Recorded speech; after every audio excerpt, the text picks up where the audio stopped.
কোটা সংস্কার আন্দোলনকে কেন্দ্র করে প্রধানমন্ত্রীর পক্ষ থেকে রাজাকার বিষয়ক একটি বক্তব্য আসার পর রীতিমতো ফুঁসে উঠেছে বিক্ষুব্ধ ছাত্র জনতা।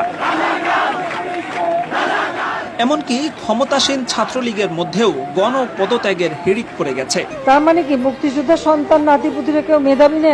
যত রাজাকারের বাচ্চারা নাতিপুতি হলো মেধাবী, তাই না? রোববার সন্ধ্যায় প্রধানমন্ত্রীর বক্তব্য সম্প্রচারিত হওয়ার পরপরই বিক্ষুব্ধ ছাত্র জনতা পুনরায় রাজপথে নেমে আসে। বুয়েট, ঢাকা বিশ্ববিদ্যালয়, জগন্নাথ বিশ্ববিদ্যালয়, রাজশাহী বিশ্ববিদ্যালয় সহ দেশের বিভিন্ন বিশ্ববিদ্যালয় থেকে রাতভর বিক্ষোভের সংবাদ পাওয়া গেছে। এ সময় বিক্ষুব্ধ আন্দোলনকারীরা নিজেদেরকে রাজাকার আখ্যা দিয়ে বিক্ষোভ কর্মসূচি পালন করেছেন। শেষ খবর পাওয়া পর্যন্ত এখনও শাহবাগ সহ দেশের বিভিন্ন বিশ্ববিদ্যালয়ে প্রতিবাদী কার্যক্রম চলমান রয়েছে। এদিকে কোটা সংস্কার আন্দোলনের সাথে রাজাকারদের সম্পৃক্ত করে প্রধানমন্ত্রী বক্তব্য দেওয়ার পর তুমুল উত্তেজনার পাশাপাশি পদত্যাগের হিড়িক পড়ে গেছে খোদ ছাত্রলীগের মধ্যে। সামাজিক মাধ্যমে ছাত্রলীগের বিভিন্ন পর্যায়ের দায়িত্বশীল নেতারা একের পর এক পোস্ট করে নিজেদের পদত্যাগের ঘোষণা দিয়ে যাচ্ছেন।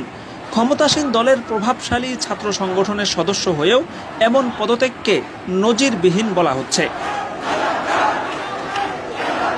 তথ্য উপাত্ত বিশ্লেষণ করে দেখা গেছে পৃথিবীর আর কোনো দেশেই এত কোটা নেই।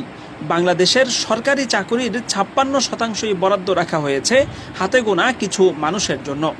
যে দেশে যুদ্ধের ১০-২০ বছর পরেও জন্ম নিয়ে মুক্তিযোদ্ধা হওয়া যায়, এরপর বছরের পর বছর মুক্তিযোদ্ধা ভাতা পাওয়া যায়, সে দেশে এত কোটা সিস্টেম রীতিমতো হাস্যকর বিষয়।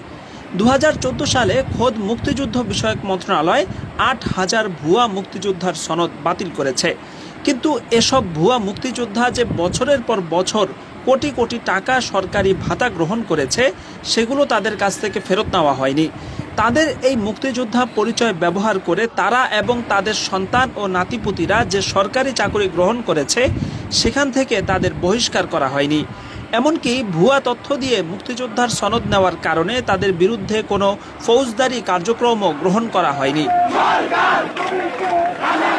সব মিলিয়ে মুক্তিযোদ্ধা এবং তাদের কোটা সিস্টেম নিয়ে পুরোপুরি নৈরাজ্যকর এক পরিস্থিতি তৈরি হয়ে আছে। অবিলম্বে এই কোটা পদ্ধতি বাতিল না হলে পরিস্থিতি আরও শোচনীয় আকার ধারণ করবে বলে আশঙ্কা করা হচ্ছে।